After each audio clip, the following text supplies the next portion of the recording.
Dulu aku dianggap norak dan kampungan, dihina di depan keluarga suamiku sendiri. Tapi sekarang, mereka berdiri di hadapanku dengan air mata penyesalan. Setelah tahu siapa aku sebenarnya, hari itu harusnya jadi hari paling bahagia dalam hidupku. Tapi entah kenapa, aku malah merasa seperti orang asing di pelaminanku sendiri. Semua orang di sekelilingku tampak berpura-pura tersenyum. Senyum yang datar, hambar. Bahkan dari mata ibu, mertuaku, aku bisa melihat jelas. Aku tidak diinginkan. Namaku Dewi. Perempuan biasa dari keluarga sederhana di desa kecil di pinggiran Jawa Tengah. Aku menikah dengan Adrian, pria kota yang punya segalanya, pendidikan, karier, dan keluarga terpandang. Kami bertemu saat kuliah, jatuh cinta tanpa rencana, dan akhirnya memutuskan untuk menikah, meski tanpa restu dari keluarganya. Saat pertama kali datang ke rumah Adrian, aku sudah merasa aneh.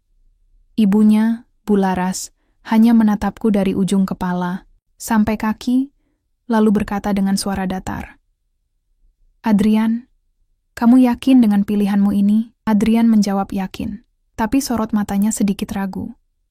Mungkin dia pun belum benar-benar siap menghadapi tekanan dari keluarganya. Aku diam saja. Kupikir, setelah kami resmi menikah, semuanya akan membaik. Ternyata aku salah. Sejak hari pernikahan itu, aku tak pernah merasa benar-benar menjadi bagian dari keluarga Adrian.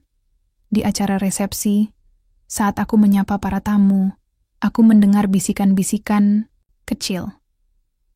"Itu istrinya Adrian, yang dari kampung itu? Lihat deh bajunya, norak banget. Gaya bicaranya masih medok ya." Duh, aku mencoba tersenyum. Tapi hati ini rasanya seperti disayat. Aku tahu, aku bukan wanita yang mereka harapkan untuk mendampingi Adrian. Mertuaku ingin menantu yang bisa bicara bahasa Inggris lancar, pakai make-up tipis tapi mahal, berpendidikan luar negeri, dan tentu saja, berasal dari kalangan atas. Aku bukan itu semua. Aku hanya Dewi, lulusan universitas negeri biasa, dengan cita-cita hidup sederhana dan cinta yang tulus. Tapi ternyata, cinta saja tidak cukup. Adrian terlihat gelisah saat malam pernikahan kami. Di kamar hotel yang disediakan keluarganya, dia hanya duduk diam sambil membuka dasi. "Maaf ya, kalau mama agak keras. Dia memang begitu orangnya," katanya akhirnya. Aku menatapnya, mencoba menahan air mata. "Aku nggak apa-apa. Aku tahu ini berat buat kamu juga." Dia hanya mengangguk. Tapi sejak saat itu aku mulai sadar bahwa yang berat bukan hanya hari pernikahan kami, melainkan kehidupan setelahnya. Tinggal serumah dengan mertua ternyata bukan keputusan yang bijak. Sejak hari pertama aku masuk ke rumah itu, rasanya seperti menginjak ladang ranjau. Salah gerak sedikit, langsung meledak. Salah ucap, langsung jadi bahan gunjingan. Sarapan yang kubuat dianggap hambar. Pakaian yang kupakai dibilang seperti mbok-mbok di pasar. Bahkan cara aku menyapu lantai pun dikritik. "Kamu itu harusnya belajar jadi istri yang pantas buat Adrian, bukan cuma numpang nama dan rumah," kata Bu Laras suatu pagi. Aku diam saja. Bukannya tak bisa membela diri, tapi aku tahu melawan hanya akan membuat semuanya makin buruk. Hubunganku dengan Adrian juga mulai berubah. Dia makin sering pulang malam, alasan kerja. Kadang, aku tidak tahu dia pulang jam berapa karena aku sudah tertidur kelelahan. Kami masih tinggal satu rumah, tapi rasanya jauh. Sangat jauh. Satu-satunya yang membuatku bertahan adalah harapan. Harapan bahwa mungkin suatu hari nanti, mereka akan melihat aku tidak seburuk yang mereka pikirkan. Bahwa aku bukan hanya perempuan, kampungan yang berhasil menjebak anak kota. Tapi harapan itu semakin hari semakin menipis. Terutama ketika Bu Laras mulai terang-terangan menyuruh Adrian untuk berpikir ulang soal pernikahan kami. Katanya, "Belum terlambat kalau kamu ingin mundur. Banyak perempuan yang lebih pantas darinya." Dan Adrian tidak menjawab, dia hanya diam. Seperti biasanya, malam itu aku menangis sendirian di kamar. Tapi bukan karena sedih, aku menangis karena marah pada diriku sendiri. Kenapa aku tidak cukup baik di mata mereka? Aku menatap cermin. Wajahku polos tanpa make-up. Mataku bengkak.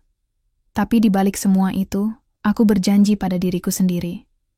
Aku tidak akan jadi istri yang sekadar bertahan. Aku akan membuktikan, siapa Dewi yang sebenarnya.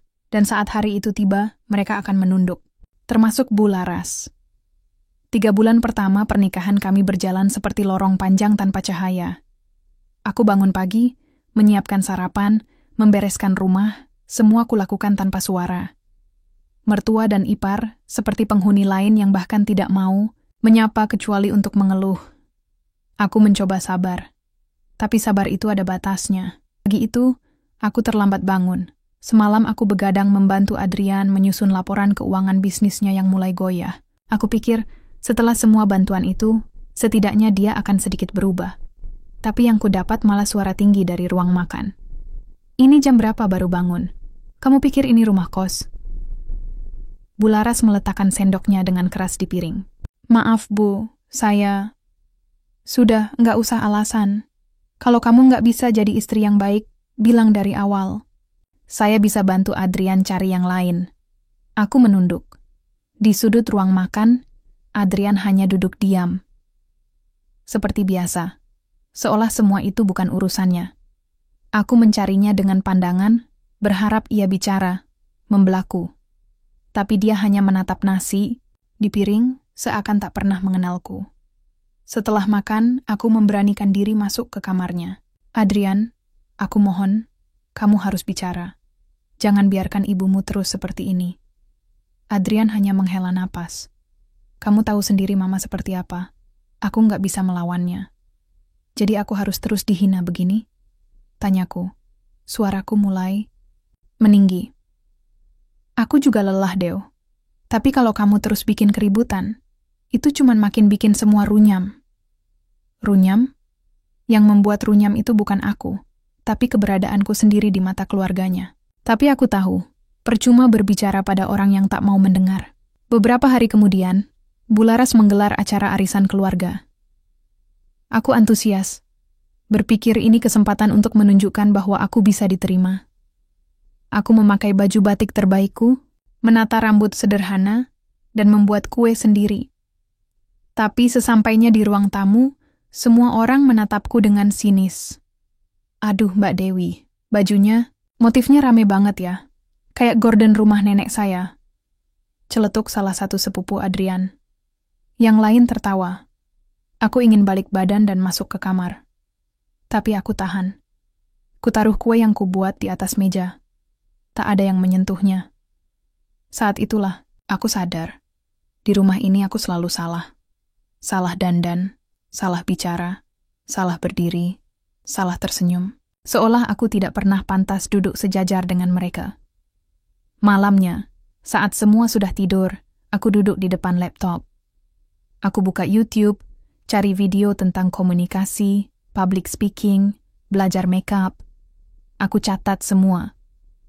Tak terasa, malam berganti, subuh. Aku belum tidur, tapi hatiku terasa lebih tenang.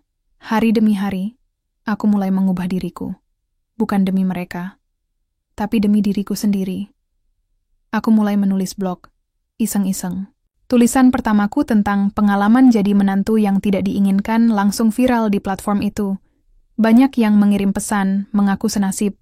Beberapa bahkan memintaku jadi narasumber podcast. Adrian mulai curiga, kamu sibuk banget sekarang. Bahkan kamu lebih sering di depan laptop daripada ngobrol sama aku. Aku menoleh padanya. Aku hanya belajar bertahan, sendiri. Adrian mengangguk pelan, tapi aku tahu, hatinya goyah. Sampai pada suatu malam, sebuah pertengkaran pecah. Adrian pulang dalam keadaan mabuk. Bu Laras marah besar. Tapi yang jadi sasaran amarah justru aku. Ini semua karena kamu. Sejak kamu masuk rumah ini, Adrian jadi berubah. Jadi kasar, pemurung, dan sekarang mabuk. Kamu pembawa sial. Kali ini aku tak tahan lagi. Cukup, Bu. Saya diam bukan berarti saya salah. Saya hormat karena saya masih punya adab. Tapi jangan terus hina saya seolah saya bukan manusia. Bu, Laras terdiam. Mungkin tak menyangka aku akhirnya bersuara. Adrian menatapku, lalu berkata lirih. Mungkin Mama benar. Kita terlalu beda, Deo. Mungkin kamu memang bukan orang yang tepat buat aku. Kata-kata itu seperti cambuk. Bukan hanya menghina, tapi menghancurkan semua yang kupikir sudah mulai membaik. Malam itu, aku berkemas, bukan karena menyerah, tapi karena aku tahu cinta tidak bisa bertahan sendirian di tengah dinginnya rumah yang tak punya hati. Sebelum keluar dari kamar, aku menatap Adrian terakhir kalinya dan berkata, "Suatu saat kamu akan tahu siapa yang kamu sia-siakan hari ini." Dan pintu rumah itu pun kututup, bukan dengan dendam, tapi dengan janji. Malam itu, aku berjalan kaki dengan koper kecil. Langit Semarang sedang muram, gerimis turun tipis-tipis. Tapi air mataku lebih deras dari hujan. Tak ada tempat yang kutuju. Hanya langkah yang ingin menjauh dari rumah yang tak pernah kutemukan, hangatnya. Aku menginap di rumah sahabatku, Vina. Ia tak banyak tanya. Ia hanya memelukku saat melihat mataku bengkak dan wajahku lelah. "Tenang, Deo. Kamu nggak sendiri." Keesokan harinya, aku memberanikan diri menyewa kamar kos kecil di dekat pasar. Murah dan sempit, tapi cukup untuk aku belajar berdiri sendiri. Hari-hariku mulai penuh dengan jadwal menulis, membalas email pembaca blog, dan sesekali jadi tamu undangan podcast kecil-kecilan. Siapa sangka, suara yang tak pernah dianggap di rumah suami kini didengar banyak orang di luar sana. Sementara itu, Adrian mulai panik. 3 minggu setelah aku pergi, dia kirim pesan, lalu telepon. Semuanya tak kujawab. Aku tahu dia bukan benar-benar menyesal, hanya belum siap kehilangan seseorang yang selama ini ia rendahkan. Hari keempat, dia datang ke kos, berdiri di depan pintu dengan wajah kusut. "Deo, pulanglah. Mama sakit. Dia butuh kamu." Aku menatap matanya lekat-lekat. "Atau kamu yang butuh aku karena selama ini kamu terlalu bergantung sama keberadaanku, tapi nggak pernah menghargai?" Adrian menunduk, tak bisa menjawab. Kabar tentangku yang mulai dikenal sebagai penulis blog bertema pernikahan toksik sampai juga ke telinga keluarga besarnya. Di balik diamnya, ternyata mereka juga membaca. Diam-diam mereka menyimak semua tulisan yang kupublikasikan. Tanpa nama, tapi cukup jelas bahwa itu tentang keluarga Adrian. "Bu Laras murka. Lihat, kamu malah membuka aib keluarga. Kamu perempuan nggak tahu malu," katanya lewat pesan suara yang panjang. Aku hanya tersenyum. Perempuan yang tahu malu akan terus diam dan diinjak. Aku bukan perempuan itu lagi. Beberapa minggu kemudian, Vina mengajakku bergabung dalam program mentoring bisnis perempuan muda. Di sana aku bertemu Dika, pria yang awalnya hanya rekan diskusi. Tapi seiring waktu, dia menjadi tempat berteduh dari luka-luka masa lalu. Dika tahu aku sudah menikah, dan aku tak menutupinya. Tapi dia tetap menghormatiku, mendukung semua langkahku. Dan paling penting, ia tak pernah berusaha mengatur hidupku. "Aku tahu kamu masih terluka, Deo. Tapi kamu bukan perempuan yang harus terus dihancurkan oleh masa lalu," katanya suatu malam setelah kami selesai rapat daring. Hari demi hari, luka itu memang belum sembuh, tapi aku mulai belajar tertawa. Bukan untuk menutupi rasa sakit, tapi karena aku tahu aku pantas bahagia. Sampai pada suatu hari, sebuah pesan masuk ke email kerjaku. Subjek, permohonan maaf dari Bu Laras isi. "Dewi, tolong beri saya waktu untuk bicara. Hanya sebentar, saya butuh menjelaskan semuanya." Aku membacanya berkali-kali, antara ingin membalas atau menghapusnya saja. Tapi hati kecilku berkata, kadang, kebenaran muncul dari keberanian mendengarkan orang yang pernah menyakiti. Aku setuju bertemu. Di sebuah kafe kecil, dekat taman kota. Bu Laras datang dengan tubuh, lebih kurus dari terakhir kali kulihat. Wajahnya pucat, tangannya gemetar saat menyodorkan amplop. "Saya salah menilaimu waktu itu. Saya pikir kamu nggak cukup baik untuk Adrian.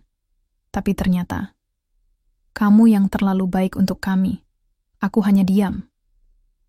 Mama Adrian itu, suaranya tercekat, baru sadar.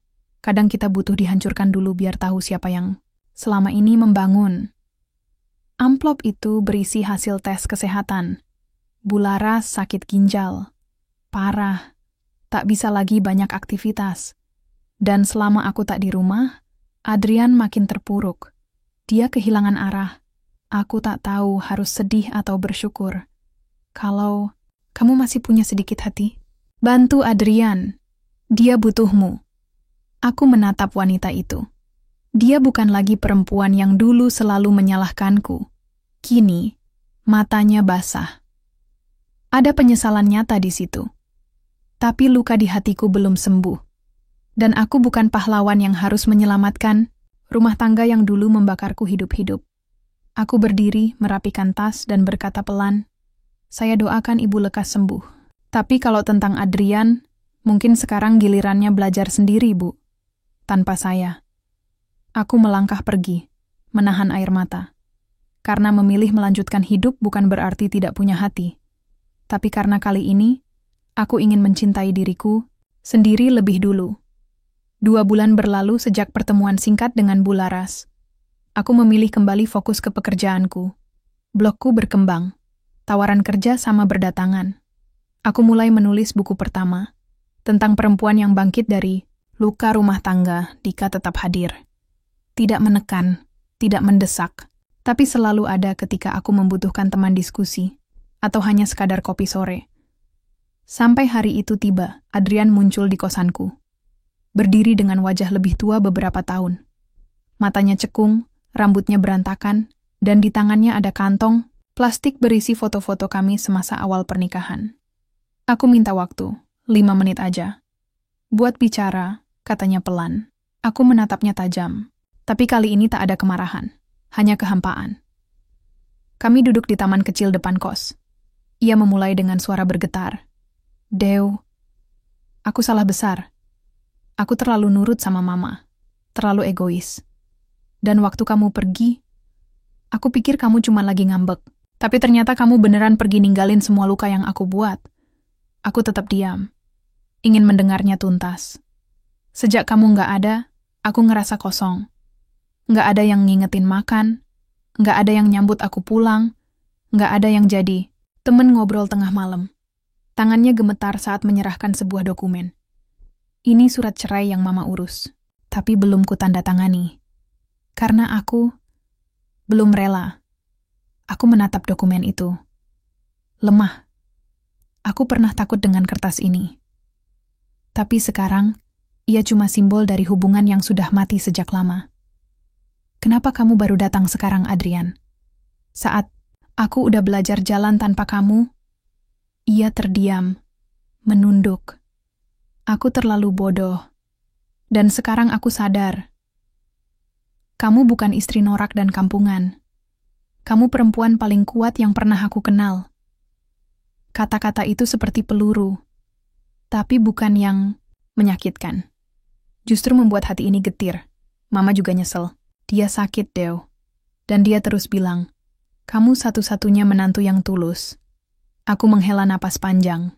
Luka lama berdetak lagi, tapi tak lagi berdarah. "Adrian," kataku pelan, "kamu tahu apa yang paling nyakitin dari semua ini? Bukan saat kamu diam aja pas aku dihina, tapi saat kamu pikir aku nggak akan pernah bisa hidup tanpa kamu." Dia menunduk lebih dalam. Air matanya jatuh, tapi sekarang aku buktiin, aku bisa, tanpa kamu, tanpa mama kamu, tanpa semua penilaian kalian. Aku bisa. Tiba-tiba ponselku berdering. "Dika," aku tak angkat.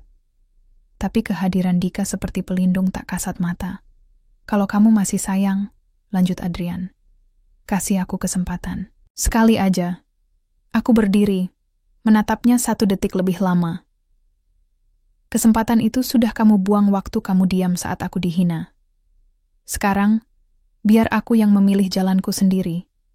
Aku melangkah pergi, dan untuk pertama kalinya, aku tidak menangis setelah meninggalkannya. Malam harinya, Dika datang membawa 2 cup es krim dan selembar undangan. "Aku tahu kamu baru mulai membangun semuanya, tapi aku percaya kamu punya kekuatan lebih dari yang kamu pikirkan." Aku membaca undangan itu. Bukan undangan pernikahan, melainkan undangan dari salah satu penerbit besar untuk launching buku pertamaku. Mereka tertarik menerbitkan kisah-kisahku. Dika menggenggam tanganku. "Kalau kamu siap, aku akan selalu jadi pendengar terbaik untuk semua ceritamu." Dan untuk pertama kalinya, aku merasa benar-benar dihargai. Hari itu jadi hari yang tak pernah kubayangkan. Buku pertamaku resmi diluncurkan. Tempat acara sederhana, tapi penuh. Ada pembaca yang datang jauh-jauh dari luar kota. Wartawan lokal juga hadir. Bahkan ada 1-2 influencer perempuan yang selama ini juga pernah merasakan pahitnya rumah tangga. Aku berdiri di depan mikrofon, mengenakan blus putih, polos dan celana panjang hitam. Tak ada dandanan mewah. Tapi untuk pertama kalinya, aku merasa anggun dengan caraku sendiri. Buku ini bukan kisah sedih, ucapku membuka sambutan. Tapi perjalanan keluar dari luka yang selama ini dibiarkan diam. Tepuk tangan mengiringi. Hatiku hangat. Apalagi saat kulihat Dika berdiri di belakang dengan senyum bangga. Namun saat sesi tanya jawab dimulai, semua berubah. Seorang wanita paruh baya mendekat ke panggung. Langkahnya goyah, tapi wajahnya penuh tekanan. Itu Bu Laras. Aku tercekat. Panitia sempat mencoba menahannya, tapi ia melambaikan tangan. Saya ibunya mantan suami penulis, katanya keras. Semua mata menoleh, ada bisik-bisik. Aku berdiri membeku. Bu, Laras melangkah pelan ke arah mikrofon cadangan. Saya dulu yang menyebutnya norak, kampungan, perempuan nggak tahu diri. Suaranya bergetar, tangannya meremas lembar kertas. Hari ini saya berdiri, bukan buat mempermalukannya, tapi karena saya yang seharusnya malu. Seketika ruangan senyap. Saya hancurkan hidupnya. Saya suruh anak saya cerai sama dia. Saya lecehkan impiannya. Tapi lihat dia sekarang. Lihat siapa yang sebenarnya kuat. Dadaku sesak. Aku ingin memotongnya, tapi lidahku keluh. Anak saya sekarang hidup seperti mayat berjalan. Karena kami kehilangan orang yang paling tulus dalam hidup kami. Air mata mulai turun dari matanya. Saya nggak minta dimaafkan. Saya cuma ingin orang-orang tahu bahwa kadang orang yang kita hina justru orang yang menyelamatkan kita dari kehancuran. Dia menangis. Semua penonton terpaku. Beberapa meneteskan air mata. Aku berjalan pelan mendekatinya, menatap mata yang dulu memandangku rendah. Terima kasih, Bu. Suaraku akhirnya keluar. Karena pernah menjatuhkan saya belajar bangkit lebih tinggi. Ia ingin menyentuh tanganku, tapi aku hanya mengangguk dan kembali ke kursi. Setelah acara selesai, suasana jadi penuh simpati. Banyak yang datang memelukku. Beberapa bahkan curhat tentang hidup mereka yang nyaris mirip. Rasanya seperti rumah, meski bukan rumah tempat aku dulu tinggal. Tapi malam itu belum selesai. Ketika aku kembali ke parkiran, sebuah mobil mewah sudah menunggu. Jendela diturunkan perlahan. Adrian, aku ikut Mama. Aku nggak tahu dia akan melakukan itu. Tapi, aku bangga padamu. Aku hanya menatapnya datar. Kamu tahu yang aku sesali? Tanyaku. Dia menggeleng pelan. Bukan karena aku kehilangan kamu, tapi karena terlalu lama bertahan pada cinta yang nggak pernah melihatku utuh. Aku berbalik. Tapi Adrian turun dari mobil, mengejarku. Dewi, aku masih cinta sama kamu. Aku terdiam sejenak, lalu berkata pelan. Sayangnya aku sudah selesai mencintai kamu. Mobil Dika datang dan berhenti tak jauh dari kami. Ia turun, melihat kami berdua, tapi tak mendekat. Memberi ruang, aku menghampirinya. Ia membuka pintu, dan aku masuk. Kami pergi, meninggalkan Adrian di parkiran. Dari kaca spion, kulihat ia masih berdiri, sendiri, dengan sesal yang datang terlambat. Sejak peluncuran buku itu, hidupku berubah cepat. Undangan wawancara datang dari berbagai tempat. Banyak komunitas perempuan mengundangku sebagai pembicara. Dika tetap setia di sisiku, seperti jangkar yang menahan langkahku agar tetap stabil. Tapi aku tahu, hidup tak akan selalu mulus. Dan benar saja, ujian baru datang dalam bentuk yang tidak kusangka. Sore itu, saat kami baru selesai minum kopi di sebuah kedai langganan, Dika menerima telepon. Ekspresinya berubah, serius, tegang. Aku harus ke Bandung. Ada masalah di proyek pembangunan. Sekolah. Aku mungkin nggak bisa pulang beberapa hari. Aku mengangguk, aku percaya padanya. Tapi setelah itu pesan-pesan Dika mulai terlambat dibalas. Telepon sering tidak diangkat. Hati kecilku mulai gelisah. Tapi aku menahan diri. Hingga suatu malam, sebuah akun Instagram tak dikenal mengirim pesan padaku. Isinya hanya satu foto. Dika dan seorang perempuan sedang makan malam. Terlihat dekat. Terlalu dekat. Aku terpaku, tidak langsung marah. Tapi tubuhku dingin. Ada rasa takut bahwa luka lama bisa terulang.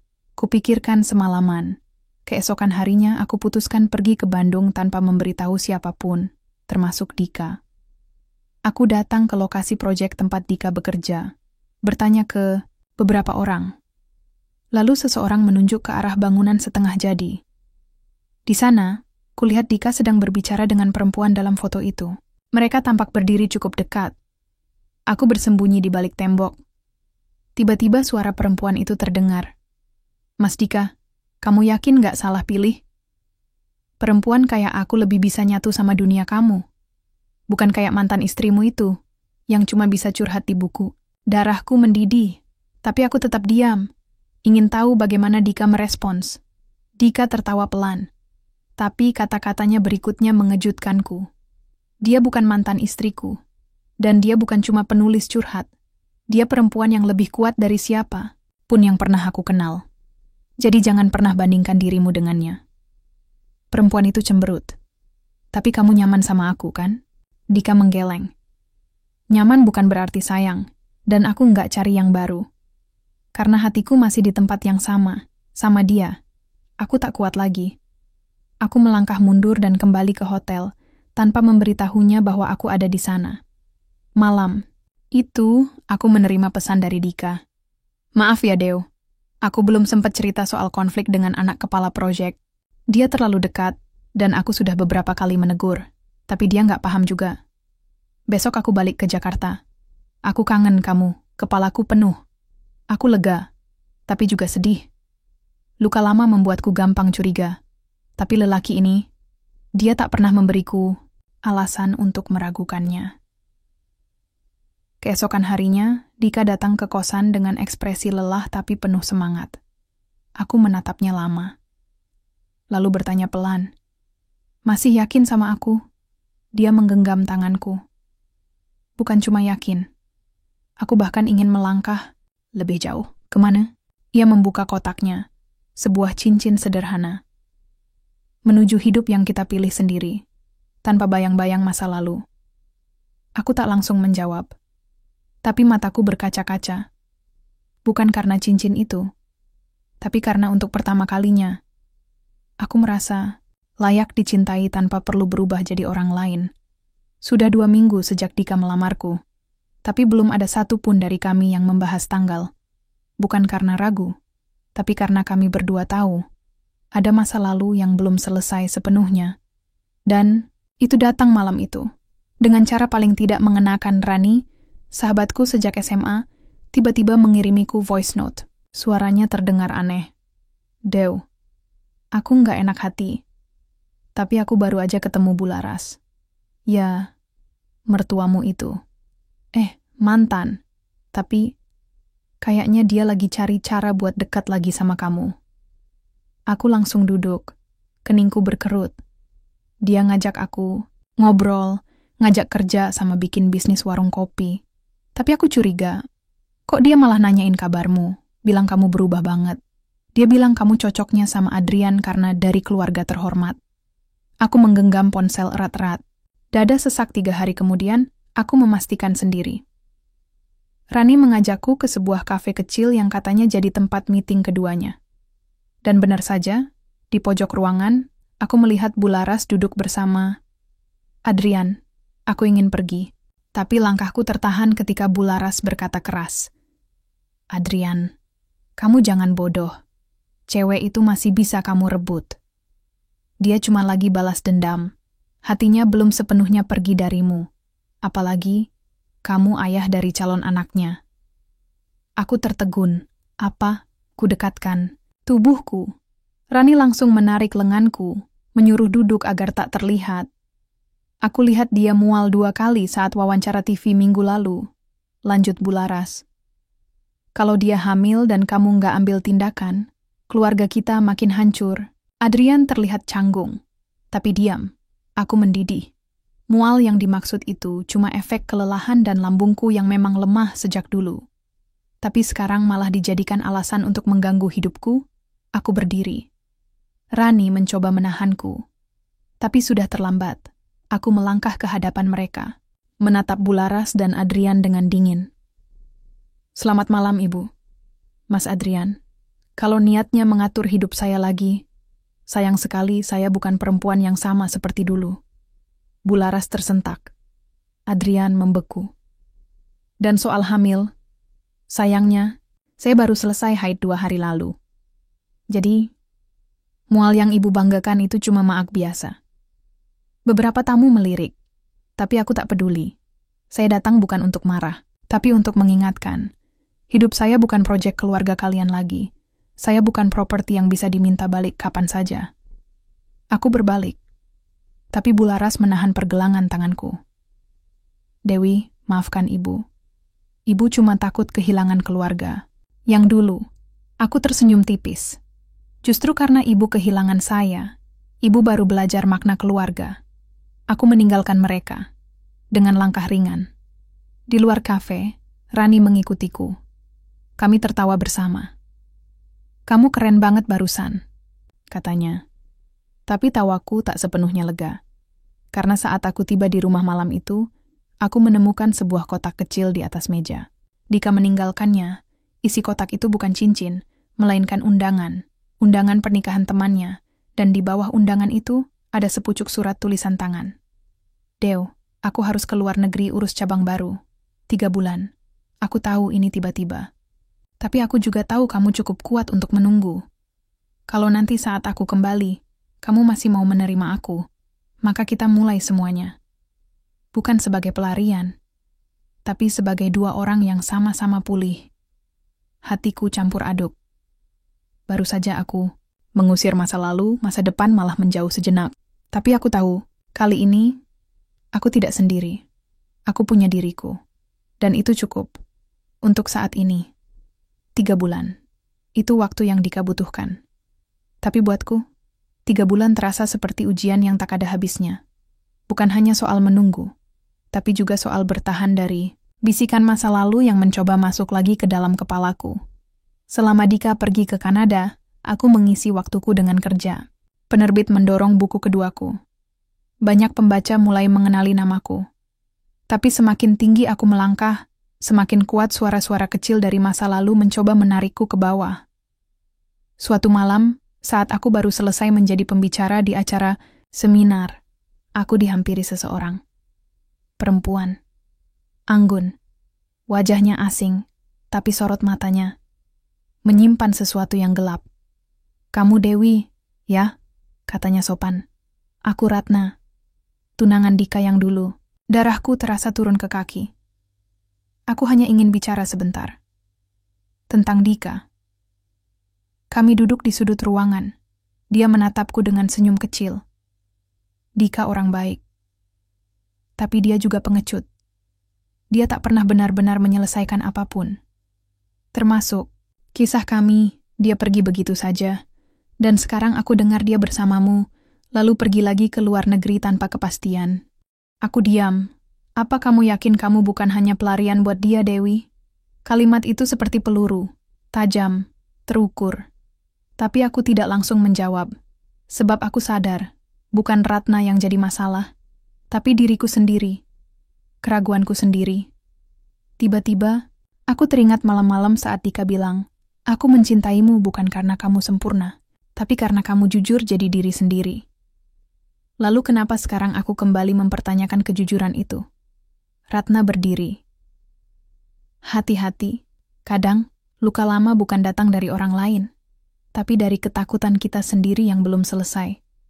Dan setelah dia pergi, aku benar-benar menangis malam itu. Bukan karena takut Dika kembali pada masa lalunya, tapi karena aku belum selesai berdamai dengan masa laluku sendiri. Beberapa hari setelah kejadian itu, aku menerima kabar. Dika masuk rumah, sakit di Kanada. Kecelakaan ringan, tapi butuh operasi kecil. Aku panik, tapi aku tak bisa berbuat banyak selain mengirim pesan dan doa. Di tengah kekacauan itu, Datang pesan dari Adrian. Singkat. Kalau kamu butuh seseorang untuk bicara, aku ada di kafe yang biasa. Entah bodoh atau lelah, malam itu aku datang. Kami bicara. Awalnya tenang, tapi saat Adrian bilang, kalau kamu lelah ditinggal-tinggal terus, aku siap jadi penopang lagi, aku berdiri dan menampar meja. Adrian, masalahnya bukan Dika. Masalahnya bukan kamu. Masalahnya aku yang dulu terlalu takut kehilangan orang lain sampai lupa memegang diriku sendiri. Aku tinggalkan dia tanpa menoleh. Malam itu, aku pulang dan menulis bab terakhir dari buku keduaku. Judulnya, Perempuan yang Belajar Berdiri Tanpa Pegangan. Dan saat akhirnya kabar dari Dika datang, video call singkat dari rumah sakit, aku hanya tersenyum melihat wajahnya. Kamu makin kuat ya, katanya pelan. Karena aku belajar, jawabku. Dan kamu, kapan pulang? Dia menatapku. Begitu aku pulih. Aku pulang bukan cuma untukmu, tapi untuk hidup yang kita pilih bersama. Aku tak tahu akhir dari kisah ini akan seperti apa. Tapi untuk pertama kalinya, aku siap. Apapun itu. 3. Hari setelah Dika keluar dari rumah sakit, aku menerima kiriman paket. Tanpa nama pengirim. Hanya tertulis satu kalimat. Buka saat kamu siap tahu semua kenyataan. Isinya sebuah flash disk dan foto lawas. Foto itu memperlihatkan seseorang yang sangat familiar, ayahku. Tapi yang membuat jantungku nyaris berhenti adalah sosok pria lain yang berdiri di sampingnya. Bularas dan suaminya. Mertua lamaku. Aku tak pernah tahu ayah punya hubungan dengan mereka. Kepalaku mendadak panas. Tanganku gemetar saat menancapkan flash disk ke laptop. Isinya satu folder, berjudul Project Tanpa Nama. Ada rekaman percakapan, suara Bularas dan ayahku bertahun-tahun lalu. Mereka membicarakan rencana bisnis properti besar. Proyek itu gagal karena satu hal. Ayahku dituduh menggelapkan dana. Reputasinya hancur. Tak lama setelah itu, ia meninggal karena serangan jantung. Dan ternyata, orang yang memberi tekanan terbesar, yang menyebar berita fitnah ke media saat itu, adalah keluarga Adrian. Tanganku terkepal. Inilah alasan Bularas selalu merendahkanku. Mereka menganggap aku anak dari pengkhianat. Dan kini semua itu kembali saat aku hendak bangun hidup baru. Tapi pertanyaannya, siapa yang mengirimkannya? Aku menduga Rani. Tapi dia menggeleng keras saat kutunjukkan isi flash disk. Dewi, ini bukan dari aku. Tapi aku tahu siapa yang mungkin tahu soal ini. Ia menyebut satu nama yang tak kusangka. Ratna. Aku mendatangi Ratna. Wajahnya datar. Tapi dia tak menyangkal. Aku bukan ingin menghancurkan kamu, katanya. Tapi kamu berhak tahu siapa mereka sebenarnya. Kamu bukan cuma disakiti oleh cinta, tapi oleh sistem keluarga mereka. Aku terdiam. Tak ada kata-kata yang cukup untuk menjelaskan amarahku. Malam itu, aku menghubungi Dika. Kuutarakan semuanya. Latar belakang yang mungkin tak pernah ia tahu. Dia terdiam cukup lama. Lalu berkata, aku tahu Dew, tapi aku terlambat menceritakannya. Jantungku seolah ditarik paksa dari dadaku. Apa maksudmu? Tanyaku. Waktu kita mulai dekat, ibu sempat mengungkit soal masa lalu keluargamu. Tapi aku pura-pura nggak dengar. Karena aku takut kehilangan kamu. Jadi kamu diam selama ini? Aku ingin kamu bahagia, Dew. Aku takut kalau kamu tahu semuanya, kamu mundur. Aku egois, aku tahu. Aku memutus sambungan. Air mataku mengalir tanpa bisa dibendung. Semua orang yang kupercaya ternyata menyimpan sesuatu. Bahkan Dika. Beberapa hari aku menghilang. Menolak semua panggilan. Menonaktifkan media sosial. Aku pergi ke kota kecil tempat ibuku tinggal. Membaca ulang surat-surat lama ayah yang dulu pernah kutinggalkan. Salah satunya berisi tulisan tangannya. Tak semua kesalahan pantas dihakimi seumur hidup. Kalimat itu mengguncangku. Saat kembali ke Jakarta, aku sudah membuat keputusan. Aku menemui Bularas. Untuk pertama kalinya, kami bicara empat mata. Aku meletakkan flash disk itu di mejanya. Aku tak butuh permintaan maaf, Bu. Tapi aku ingin ibu tahu, kebencian hanya akan menciptakan rantai luka baru. Dan saya tidak mau jadi bagian dari itu. Bularas tak menjawab, tapi air matanya cukup menjelaskan segalanya. Sore harinya, Dika muncul di depan rumah. Matanya lelah. Ia menyerahkan satu benda kecil, buku catatan ayahku, yang selama ini ternyata disimpan oleh ibunya. Dia bilang dia menyimpannya karena merasa bersalah. Dan dia ingin kamu yang memilikinya. Aku memeluk buku itu. Dan untuk pertama kalinya, aku merasa semua beban di pundakku perlahan-lahan luruh. Namun sebelum Dika pulang, dia berkata, "Kalau kamu ingin membatalkan semua rencana kita, aku siap. Aku tak ingin menambah lukamu." Aku menatapnya lama, lalu menjawab, "Aku tak ingin menikah karena dendam, Dika, tapi karena cinta. Dan cinta itu masih ada." Pernikahan kami dijadwalkan sebulan lagi. Persiapan berjalan cepat karena Dika ingin menyederhanakan segalanya. Katanya, "Aku cuma ingin kamu, bukan pesta megah." Tapi satu hal yang tidak sederhana adalah restu dari Bularas. Setiap kali kami datang ke rumahnya, ia hanya menyapa seadanya. Tidak ada ucapan selamat. Tidak ada senyum. Seakan-akan dia sedang menunggu aku menyerah. Sampai suatu hari, aku menerima undangan makan malam dari keluarga Dika. Bukan sekadar makan malam, tapi semacam pertemuan keluarga dengan dalih mendekatkan dua keluarga besar. Awalnya aku ragu, tapi Dika meyakinkan, ini hanya formalitas. Ibu nggak akan macam-macam. Nyatanya tidak. Malam itu, begitu aku masuk ke ruang makan besar itu, pandanganku langsung tertuju kedua orang yang duduk di ujung meja, Adrian dan ibunya. Darahku seketika naik. Aku menatap Dika tajam, tapi dia kelihatan sama terkejutnya. "Aku nggak tahu mereka bakal datang," bisiknya. Namun Bularas tersenyum puas. "Kebetulan kan? Dua laki-laki yang pernah mengisi hidup Dewi ada di sini. Jadi kita semua bisa jujur dan terbuka. Aku tahu ini bukan pertemuan keluarga biasa. Ini jebakan." Tanpa basa-basi, Ibu Adrian membuka suara. "Keluarga kami terluka waktu dulu kamu tinggalkan Adrian demi pria ini." Tangannya menunjuk Dika, seperti menunjuk kesalahan. Bularas menimpali. "Dan keluarga kami pun terluka waktu tahu masa lalu Dewi yang kelam." Semua mata mengarah padaku. Dika hendak bicara, tapi aku tahan. Ini saatnya aku berdiri sendiri. Apa salah saya mencintai? Dika setelah dikhianati Adrian?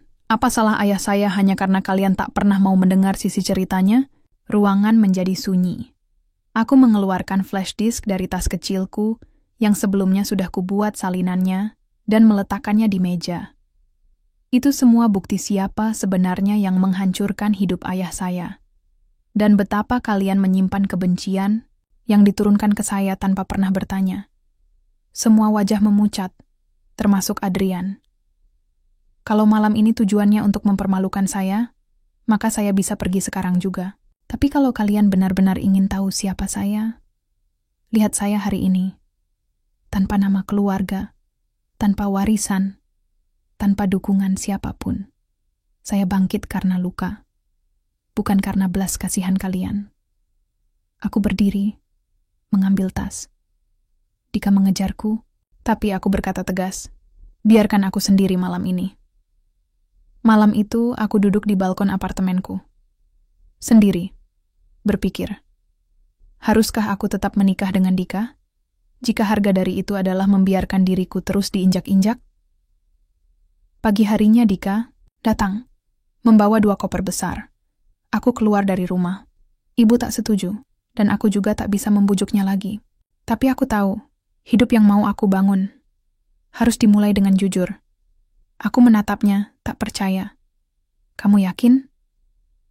Satu-satunya yang membuatku ragu selama ini cuma satu hal. Kamu nggak yakin sama dirimu sendiri. Tapi sekarang kamu berdiri, Dewi. Kamu bahkan lebih kuat dari semua orang yang pernah mencoba menjatuhkanmu. Aku menangis. Bukan karena sedih, tapi karena ini pertama kalinya aku merasa layak dicintai. Dan hari itu, kami membatalkan pesta megah yang direncanakan. Kami memilih menikah secara sederhana, di taman belakang rumah kecil yang kami beli bersama, dengan hanya sahabat dekat dan ibuku yang menyaksikan. Tidak ada musik mewah. Tidak ada gaun pengantin berkilau. Tapi ada senyum. Ada ketenangan. Ada keyakinan bahwa cinta ini bukan pelarian, tapi rumah. Setelah pernikahan sederhana kami berlangsung, hidup tidak langsung menjadi tenang. Justru badai datang dari arah yang tak terduga. Seminggu setelah kami pindah ke rumah kecil yang baru dibeli itu, Dika menerima surat pemberitahuan dari kantor. Posisi strategis yang ia duduki ditarik dan diganti oleh anak relasi ibunya, tanpa pemberitahuan sebelumnya. Alasannya klasik, perampingan struktur organisasi.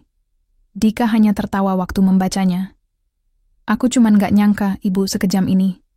Aku tahu Dika bukan sedih karena kehilangan jabatan, tapi karena dihancurkan oleh ibunya sendiri. Untuk pertama kalinya dalam hidupnya, ia merasa tidak dianggap anak. Tapi kami tidak tinggal diam. Dika mulai mengurus bisnis konsultan properti yang pernah ia rintis dulu. Pelan, tapi pasti. Aku mendampinginya. Membuka jalur koneksi dari kenalan, masa lalu. Bahkan aku kembali bekerja freelance sebagai perancang presentasi korporat. Dan saat semua orang menyangka kami akan jatuh, kami justru melesat. 3 bulan berlalu. Aku diundang ke sebuah seminar wirausaha perempuan muda. Tanpa sepengetahuanku, panitia menominasikan aku sebagai pembicara utama karena perjalanan hidupku dianggap inspiratif. Aku hampir menolak. Tapi Dika bilang, tunjukkan siapa kamu, tanpa dendam. Cukup jadi dirimu. Hari itu aku berdiri di panggung, membagikan cerita tentang dibentuk oleh luka bukan dihancurkan olehnya. Yang tidak aku sangka, Bularas hadir sebagai salah satu tamu kehormatan. Duduk di barisan tengah dengan wajah tegang. Mungkin ia tak menyangka, perempuan yang dulu ia sebut norak dan kampungan kini berbicara di hadapan ratusan orang, mendapat standing ovation. Saat acara selesai, ia menghampiriku. Dewi, suaranya parau. Apa kamu masih bisa memaafkan saya? Aku menatapnya lama. Saya tidak pernah marah, Bu. Saya hanya kecewa. Tapi saya juga berterima kasih, karena luka dari ibu membuat saya jadi sekuat ini. Ia menunduk. Saya salah. Saya mengira kamu akan jadi beban untuk Dika. Tapi sekarang saya sadar kamu justru jadi kekuatannya. Aku tersenyum. Bukan sombong, bukan bangga, tapi lega. Karena kebenaran memang tidak selalu butuh dibela. Cukup ditunjukkan. Beberapa hari setelah itu, kabar mengejutkan datang dari Adrian. Perusahaan keluarganya bangkrut karena proyek gagal, besar-besaran. Bahkan rumah mewah mereka digadaikan. Ironisnya, ibunya datang ke kantor Dika untuk meminta bantuan pinjaman. Dika menolaknya halus. Saya bukan Dika yang dulu, Bu, tapi saya masih punya sopan santun. Sementara aku hanya bisa diam. Sungguh hidup ini seperti lingkaran. Hari ini kamu di bawah, besok bisa di atas. Dan orang yang kamu remehkan hari ini bisa jadi orang yang kamu butuhkan besok. Aku tidak menertawakan mereka. Tidak juga bersorak atas nasib buruk mereka. Tapi aku bersyukur. Tuhan mengizinkan aku melihat bahwa luka yang tak kubalas akhirnya terbayar juga. Dan yang paling membuatku lega, ibuku pun kini bisa tersenyum bangga melihat anaknya berdiri sejajar dengan siapapun. Tanpa gelar kebangsawanan, tanpa latar belakang elit. Hanya karena keberanian untuk tetap berdiri, ketika semua orang ingin aku jatuh. Setelah semua badai reda, bukan berarti hidup kami berjalan mulus. Justru setelah kami merasa berhasil bangkit, datang ujian dari arah yang lebih tajam. Kepercayaan. Sejak bisnis Dika mulai dikenal dan banyak investor berdatangan, ia semakin sibuk. Jam kerjanya semakin panjang. Waktu untuk kami berdua makin menipis. Kami lebih sering saling bertukar kabar lewat pesan singkat dibandingkan bertatap muka. Awalnya aku mengerti.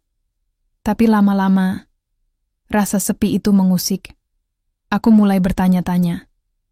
Apakah setelah semua perjuangan, kami kembali ke titik awal? Jarak, diam, ketakpastian. Lalu muncul sosok itu, Cynthia, wanita muda, cantik, dan pintar. Ia sering muncul di acara bisnis Dika, sering mengunggah story bersama tim, dan tanpa sadar menciptakan jarak di antara kami. Hingga suatu malam, aku mendengar pembicaraan Cynthia saat tak sengaja lewat di sebuah seminar tempat Dika menjadi pembicara. Aku yakin dia mulai jenuh sama istrinya, nggak cocok sama gaya hidupnya sekarang. Aku tidak bereaksi. Tapi hati ini seperti dihantam palu godam. Malam itu aku tidak langsung menegur Dika. Aku hanya diam, mengamati, menunggu. Hingga akhirnya, aku tidak tahan. Kalau kamu berubah pikiran, Dika, kamu bisa bilang, aku tidak akan menahanmu. Dia menatapku, tercengang. Apa maksud kamu, Dew? Cynthia, kamu dan dia. Terlalu dekat untuk ukuran rekan kerja. Dika tertawa kecil, getir. Lalu ia membuka laptopnya, menunjukkan satu persatu laporan pengembangan proyek baru yang dikelola Cynthia. Bahkan rekening bersama untuk program sosial yang kami rintis. Semuanya atas nama bersama kami bertiga. Kalau aku niat selingkuh, kamu pikir aku bakal transparan begini? Aku menunduk, malu, tapi sekaligus lega. Dewi, aku memang sibuk. Tapi bukan karena lupa. Justru karena aku pengen kamu punya hidup yang aman, nyaman. Aku kerja keras bukan untuk meninggalkanmu, tapi untuk bisa melindungimu. Air mataku jatuh. Bukan karena sedih, tapi karena kalimatnya seperti menampar ketakutanku sendiri. Kita terlalu sibuk memperjuangkan apa yang kita impikan. Sampai lupa menikmatinya ya. Bisikku. Dika mengangguk. Mulai sekarang, kita nikmati. Tanpa drama. Tanpa curiga. Kami sepakat mengambil cuti 1 minggu. Pergi ke tempat yang dulu jadi saksi cinta pertama kami. Sebuah desa kecil di pinggir pantai yang tenang. Di sana, kami tidak membawa laptop. Tidak ada jadwal. Tidak ada tamu. Hanya kami berdua. Kami tidur di penginapan sederhana. Makan makanan. Warung. Jalan kaki menyusuri tepi laut, saling menggenggam tangan. Dan di malam terakhir, di bawah langit penuh bintang, Dika memelukku dan berkata, aku nggak butuh banyak hal dalam hidup. Cukup kamu. Dan rumah kecil yang kita isi dengan tawa, meski dunia menertawakan kita. Aku mengangguk. Kita pernah dijatuhkan, dihina, disepelekan. Tapi hari ini, kita berdiri. Di atas luka, kita bangun bahagia. Kami tahu, tantangan masih akan datang. Tapi kami juga tahu, kali ini kami tidak sendiri. Kami sudah belajar. Cinta bukan tentang sempurna, tapi tentang siapa yang tetap bertahan ketika semua orang pergi. Pagi itu, aku mendapat undangan resmi dari Lembaga Kemanusiaan Internasional. Mereka ingin menjadikan proyek sosial yang kudirikan bersama Dika sebagai program percontohan nasional. Acara penghargaannya diadakan di ballroom hotel mewah. Kami diundang sebagai tamu kehormatan. Tapi siapa sangka, saat aku naik ke panggung, aku melihat Bularas, duduk di barisan paling belakang. Tubuhnya tampak kurus. Pakaian dan perhiasan yang dulu gemerlap, kini sederhana. Wajahnya sayu. Ternyata kabar itu benar. Perusahaan suaminya bangkrut total. Aset-aset mereka dilelang. Hidupnya kini bergantung pada belas kasihan saudaranya. Aku tetap berdiri tegar di depan mikrofon, menyampaikan pidato dengan tenang, menceritakan bagaimana dulunya aku dianggap tak pantas, norak, bahkan diludahi secara tidak langsung karena status dan penampilanku. Tapi bukan hinaan yang membentukku. Justru hinaan itu yang jadi bahan bakar. Setelah turun panggung, Bularas menghampiriku, tidak dengan gaya tinggi seperti dulu, tapi dengan langkah pelan dan mata berkaca-kaca. Dewi, suaranya lirih. Aku hanya menatapnya, tenang. Saya salah, ucapnya gemetar. Dulu saya terlalu angkuh, terlalu sombong, dan terlalu takut kehilangan kendali atas anak saya. Aku tak menjawab, hanya menunggu ia melanjutkan. Saya kira kamu akan menjatuhkan Dika. Ternyata, kamulah satu-satunya yang tetap bersamanya saat kami semua menjauh. Air matanya jatuh, tangannya meraih jemariku. Maukah kamu memaafkan saya? Hatiku sesak, karena selama ini aku membayangkan momen ini akan membuatku puas. Tapi, yang kurasakan bukan kemenangan, melainkan rasa lega. Ibu tidak perlu minta maaf, kataku pelan. Saya bukan Tuhan. Saya hanya manusia yang ingin hidup tenang, tanpa dendam. Bularas terisak. Dan untuk pertama kalinya, ia memelukku. Seketika, rasa marah dan luka yang menumpuk selama ini luruh begitu saja. Dika mendekat, mengelus punggung ibunya. Bu, kita bisa mulai dari awal. Asal ibu mau melepas masa lalu. Bularas mengangguk, masih dengan isakan tertahan. Beberapa bulan kemudian kami mengadakan acara sederhana di rumah.